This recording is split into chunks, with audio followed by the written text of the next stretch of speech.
Rogers, he was up there with some good pace as well. Todd Waters, Zachary Watson, Reese Budd on the 450 this time around. Jacob Sweet, Jack Heaney, and Kyle Webster. Who didn't go out for the pole shootout? Good choice. Soldier effort for Kyle Webster there. Let's see what he's got here in Moto 1. Fitzpatrick Alexanderson up on the MX1 bike now for Penrite Empire Kawasaki. Campbell, Zielinski, Regan Duffy there was 15th fastest. Pelicano, Rosendich, Steele, Ninnis, and Stevens. Gorthrews is up there as well. What a big field here at Appin for this round. It's great to see so many riders out there. They had a pretty tough time earlier on as well in qualifying practice. The rains came down. It wasn't heavy. It was enough, though, drizzle to really make it a bit sloppy throughout the day and create some very tricky ruts and lines as riders start to get themselves into place, ready to go for the start of Moto number 1. And Lee, I can say that, I got asked the question, can anyone derail the Beaten Express? He's had 8 starts this year in 2026, 7 wins, never off the podium. However, of the 5 starts he's had here at Appin, he has never won an overall, so he'll be looking for that one today. Webster, though, he's had 2 wins here from his 5 starts. Aaron Tanti has had 1 win and never off the podium every time he started here, and Tanti has looked good this morning. It is a day that has the potential for Tanti to maybe come up and get a win under his belt. When I think of Appin, I think of Dean Ferris. Absolutely. He is a machine here. Ferris goes into beast mode when he comes here. He has had 2 wins himself, and unfortunately, though, due to that injury, won't be able to make the start. Lee, we are almost ready for MX1. We're in the starter's hands. 15-second board is up. Can Kyle Webster, as injured as he is, pull a rabbit out of the hat? Let's see who will jump out first. Kawasaki, MX1, Moto 1. Oh, Beat didn't get a good jump. Crawford did, but Webster. No way. What? And Tanti up the inside to spoil the fairy tale ride from Kyle Webster, but Tanti has been fast. Kyle Webster is going to own the inside here, the tabletop, and then flowing in. There's got to be some serious adrenaline going now. Todd Waters in 3rd place. Zachary Watson was up there. Crawford, but Tanti wasting no time. Back into the lead on the number 9 machine, into the left-hander. This corner in particular caused a lot of grief earlier, but they have done some work in the lunch break on that one. Into this right now. Tanti, the whole shot awarded to the number 9 machine as Webster tries to hold on this opening part of the lap. Now, did I just see? Yes, I did. Jed Beaton already has passed Todd Waters and has slotted up into 3rd behind Kyle Webster.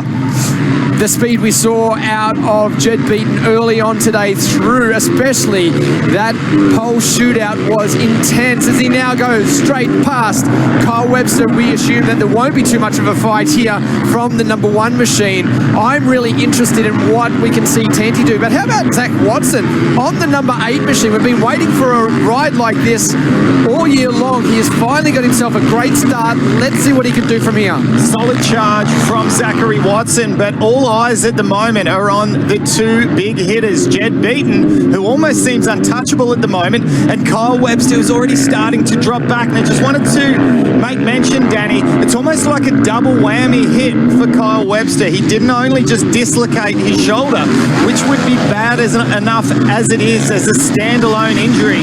He pretty dramatically hurt his groin in that same crash. So he's got both ends of the body trying to deal with, enormous amount of pain, and you would have to think a lack of strength as well. First lap in the books for the MX1 here in Appin, and it is Tanti that leads the way. And he's looking comfortable out the front at the moment. Beaton just sitting back there 1.5 seconds behind him, actually right to the rear wheel now as they go into the Pirelli right-hander, as Zachary Watson deals with the pressure from Todd Waters up to the inside. The 47 machine looks like he's going to get this pass made, but Zachary Watson fights back, puts himself to the inside on the next, and a pass for the lead already, just like that. Jed Beaton on the number 14 machine continues his form straight to the front of the field. All right, time for a quick break here. When we come back, we have got so much more action in the mud. Don't go anywhere.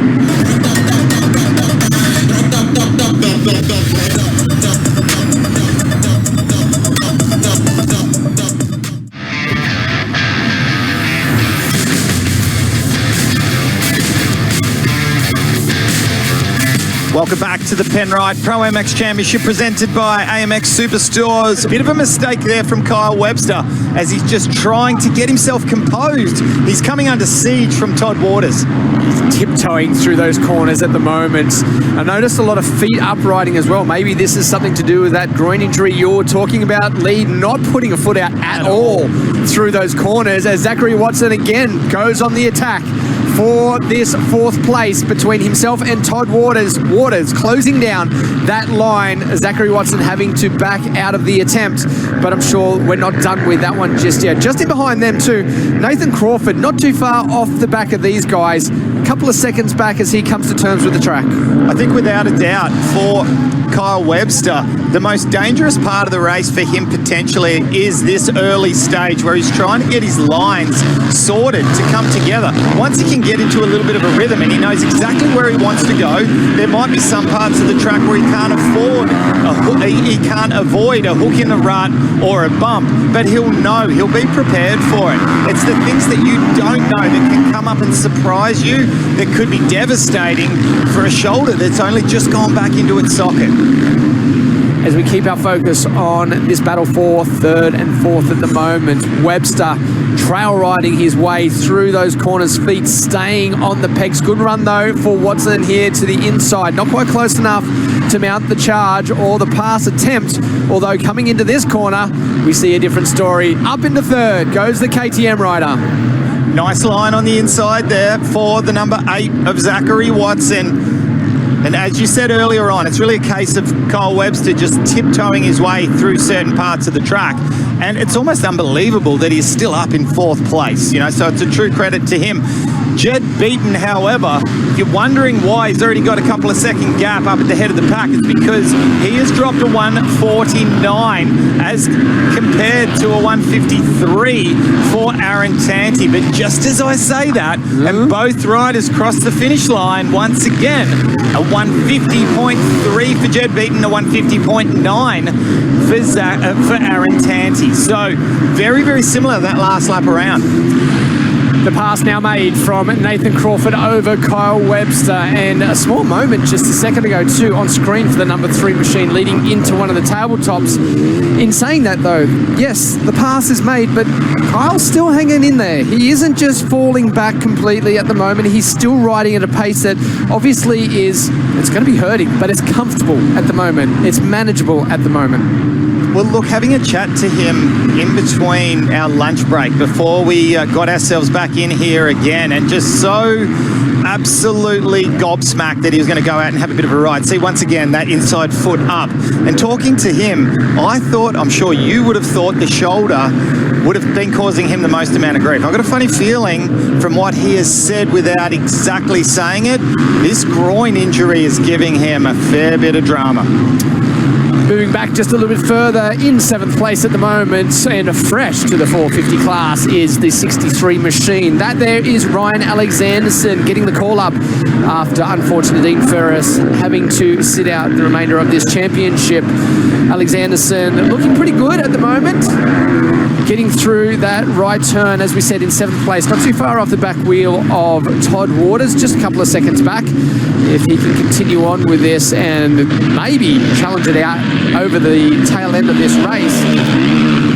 Incredible to watch Beaton, the way he has been so composed this year in his riding, the way he's able to turn it on when he needs it. But this is a good ride too for Todd Waters here in 6th place at the moment. Didn't look like he was quite as comfortable through qualifying as he does right now. It looks like a much better version of Todd Waters. He is a rider that certainly has been around it and knows these kind of conditions and what you need to do to get to the end of the race. And that's what I was probably trying to get at, is the fact that you can't tighten up so much on a tricky track like this on a 450 if you're not used to being on conditions like this. Agreed, 100%. A 450 can be easier to ride than a 250 if you're in the correct gear and you're rolling it on, you've got good lines. However, if it starts to fall apart a little bit, you can pump up so easily on a 450. Well, mistake there from Reese Budd. And yes, as you were pointing out, Danny Ryan Alexanderson is coming, and he is coming hot. Someone just went down in the background. I don't know if that was Alex Anderson. I'm not sure. I don't think so. But yes, he was coming in pretty hot. Now it's just the 27 machine that is tipped over there in the corner. Zachary Watson is on the charge, though. Yes, in fact, I just saw it on the back of shot there. Brian Alex Anderson is coming onto a battle. In fact, he's got that pass made. So he's up one more place, but he is closing in fast on these two guys in front of him. Yeah, well, with how quickly he caught this bunch of three, I think it's fair to say that he is going to be on the back of both of these riders and pretty much immediately all over the back of Zachary Watson. And those lap times not too bad either. 156 for Alex Anderson. So completely different lines there. Have a look at that. Love the creativity. Not quite the best exit there, but the entry was making the most of all of that ground. Lap 14 of 15, they'll receive the last lap board this time around. In fact, the race leader probably has already got himself around there to that point, considering there is 58-second gap between Tanti and Crawford. Yeah, if we have a look here, 13-second gap from Jed back to Aaron Tanti, but it's 1 minute 15 back to third, 1 minute 28 back to fourth place. These time gaps, they are like gaps that we haven't seen. I mean, occasionally, remember we'd see these kind of time gaps if we had a Jed and Kyle at the head of the pack at Wonthaggi back to third. But so rare is it to see these kind of time gaps on other tracks throughout the series. Watson putting in a final charge at the moment, trying to get this pass made as they now... Oh, they've got 2 laps to go. It says, my apologies. I thought we were getting to the last lap. Apology accepted. Thanks, Lee. I appreciate that. It's the one I needed. As they move down into the KTM Group left-hander, can Watson get around? He certainly looks like he's got the pace. Oh, here we go. Did you see that inside there? Let's just watch this closely. Let's watch and learn something. There we see the number 11, Sonny Pellicano out of Western Australia, who's about to be put a lap down from the maestro, the man, number 14, red background, championship points leader, showing us how it's done here. Far left-hand side, chooses that very inside line there. How slow, and that's just he's not riding slow, but how slow and patient he was to pick up that line and how quick it gets you around the corner from the very inside. It's pretty to watch sometimes. There's so little effort put into it. Yeah, it's this part of the race where he's got his lines well and truly sorted, and the only reason that he would get out of these lines that he likes is to try to negotiate his way past a lap rider so that he's not potentially caught behind someone. But it's so rare that the lappers will be switched on to what Jed's lines are as we see this battle once again. Watson all over the back of Todd Waters, who is doing a great job here. This is 5th and 6th place. A lonely ride for Kyle Webster, still in 4th place. Incredible ride. Towards the finish line for our race leader. In fact, he is only just behind that battle with Watson. He's in the run here to the finish line, just behind Reese Budd. The number 14 machine is going to pick up another one, Lee.